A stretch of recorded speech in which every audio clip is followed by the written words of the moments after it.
Well, another twist in the saga over the renovation and naming of the Kennedy Center in Washington, D.C.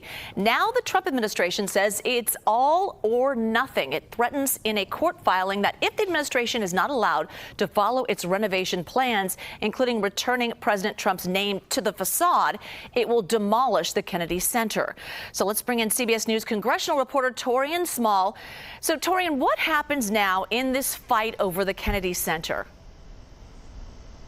Yeah, and I think I got to really underscore the case that the DOJ is laying out here. Essentially, it's saying because there's so much pushback to the president's renovations plans, the stability of the center is just not up to speed. And the argument that it could be potentially demolished and replaced with an amphitheater that would look over the waterfront there is what attorneys for Representative Joyce Beatty, who sits on the board for the Kennedy Center, is calling unconscionable and a baseless legal threat. I also got to point out the fact that this is ongoing since the president looked to remake the Kennedy Center in his image, pretty much demolishing the board and replacing it with a bunch of his supporters, renaming it the President Donald J. Trump Kennedy Center, but ultimately after a court ruling saw his name taken down and a board meeting that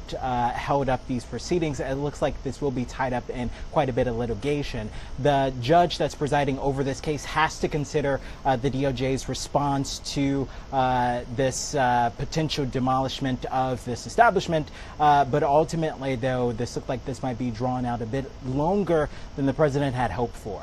Oh, and what's the update on the other construction projects occupying the president? Yeah, I mean, the president's attempts to remake the Capitol is something that I would imagine he didn't anticipate will receive as much pushback as it has been getting. The Supreme Court last week ruled that the president could go forward with renovations to or constructions of a White House ballroom just across the yard here. But ultimately, though, they're still tied up in courts as to whether or not the president can do this unilaterally without the approval of Congress. And then there's the Trump Triumphal Arch, the National Park Service, which is under, people appointed by the president, put out a report not too long ago saying that if erected, could obstruct some pretty significant historical sites in that area. And then there's the D.C. reflecting pool. The president had commissioned to the tune of tens of millions of dollars the repainting of the surface of the pool and the refilling of it,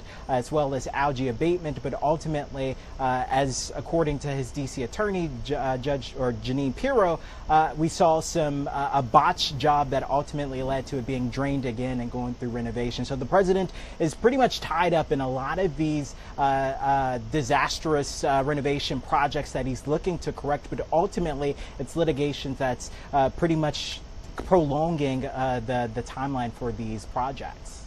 All right, a long list of projects. Taurean Small. Taurean, thank you.